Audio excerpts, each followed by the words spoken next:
大家好，今期我哋繼續拆解全脂牛奶同埋脫脂牛奶。呢幾期我試用我嘅母語德語嚟講，睇下效果係點樣嘅。呢期我哋主要講全脂牛奶對三高嘅影響。我先提供3個研究結果。第一個就喺2018年柳葉刀上面做嘅一個研究，涉及到21個國家13萬人。研究嘅結果就係、第一，同嗰啲完全唔攝入乳製品嘅人相比，每日攝入超過2份乳製品嘅人嘅死亡風險總體會下降16%。其中咧，心血管死亡嘅風險下降23%，中風風險下降33%。呢度嘅1份就係指244克嘅牛奶或者酸奶，或者係15克嘅奶酪，或者係5克嘅黃油。第二點咧，就係、對於攝入全脂奶製品嘅人，2份以上嘅嗰啲群體，比半份以下嘅嗰啲群體，主要嘅風險會降低29%。如果係全脂同埋脫脂產品一齊攝入嘅，呢個數字反而會降低16%。呢個研究説明咗乳製品對心血管嘅健康有明顯嘅幫助，而且係全脂比脫脂嘅作用更加明顯。第二個研究就係舊年年底，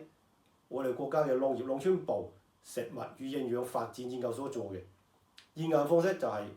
長期咁俾啲白老鼠食全脂牛奶或者係牛奶脂肪，牛奶脂肪即係乳脂，然後觀察佢造成嘅影響。研究嘅結果就係、第一，長期攝入全脂牛奶或者係乳脂嘅白老鼠，佢哋血液中嘅高密度蛋白膽固醇嘅濃度明顯提高。呢個高密度蛋白膽固醇嘅提高咧，就可以降低動物逐樣硬化嘅風險嘅。第二點就係、長期咁攝入全脂牛奶或者係乳脂嘅，唔單止唔會增加血液中嘅血脂嘅濃度，而且仲有助於腸道嘅微生物環境嘅改善。咁樣就可以通過調整某啲代謝嘅路徑嚟到維持血脂嘅平衡。第三個研究就係2020年一篇發表喺國外嘅一本糖尿病期刊上面嘅研究文章，佢對21個國家14萬幾嘅人嚟到進行多年嘅採訪。呢個研究可能係第一個研究嘅一個延續。佢呢個研究評估咗奶製品攝入量同埋 METS 患病率嘅關係。METS 係指代謝綜合症，英文係 metabolic syndrome，就係血糖、血壓、血脂、肥胖、高密度蛋白膽固醇5種指標嘅裏邊有3種或者以上唔符合標準嘅就確診啦。研究發現較高，即係2份以上嘅全脂乳製品嘅攝入量，同 METS 同埋大多數嘅組成因素嘅患病率較低係有關係嘅。即係話食2份或者以上嘅全脂乳製品就可以降低上面5個項目嘅唔正常嘅可能性。另一方面，佢仲同高血壓同埋糖尿病嘅發病率較低有關。而脫脂或者係低脂奶製品咧就欠咗呢個作用。上面3個研究都講明咗，除咗少數嘅特殊人群，包括嗰啲因為高血脂引發咗心腦血管疾病嘅人，或者係其他有比較嚴重疾病嘅人，其他人都應該盡量咁去選擇全脂牛奶。下邊我哋再講講脫脂牛奶同埋全脂牛奶喺生產工序上面有乜嘢差異。我哋先睇睇呢一幅圖，呢個係一出外國拍攝嘅關於牛奶嘅加工過程嘅紀錄片，裏面對脫脂同埋全脂牛奶嘅加工有多簡要嘅介紹。然後我哋再睇睇下邊呢一幅圖，呢一個係巴氏殺菌嘅生產流程。其實其他高溫殺菌嘅牛奶生產流程都差唔多嘅啫。我哋可以睇到啲原料奶佢經過離心分離出嚟啲脂肪，然後再將分離出嚟嘅脂肪進行均質。如果係全脂奶嘅話咧，佢又要將均質好嘅脂肪加翻入去。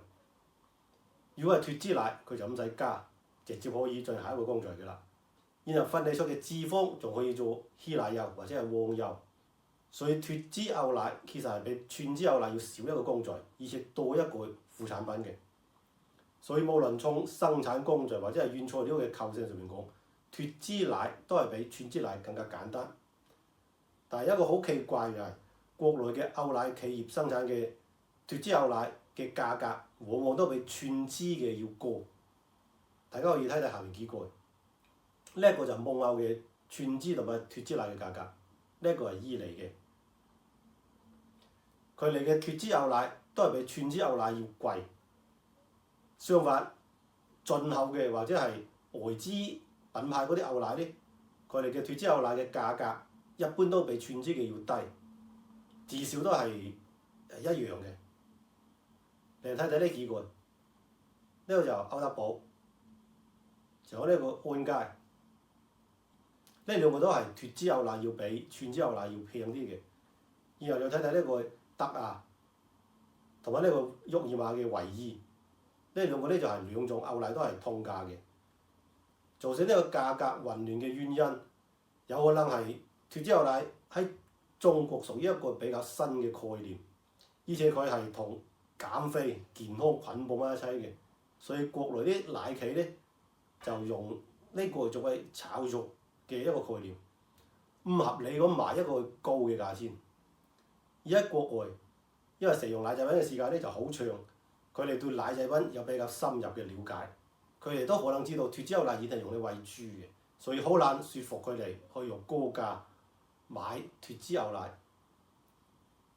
好啦，呢兩期我哋拆解咗全脂牛奶同埋脫脂牛奶，聽到呢度唔知大家有咩感受？我覺得既然有啲研究結果擺喺度，而且全脂奶又可飲不少，所以如果你哋係飲咗脫脂奶嘅話，我覺得係應該適當咁轉飲全脂奶。好啊，呢一期視頻我哋做到呢度，下期再見。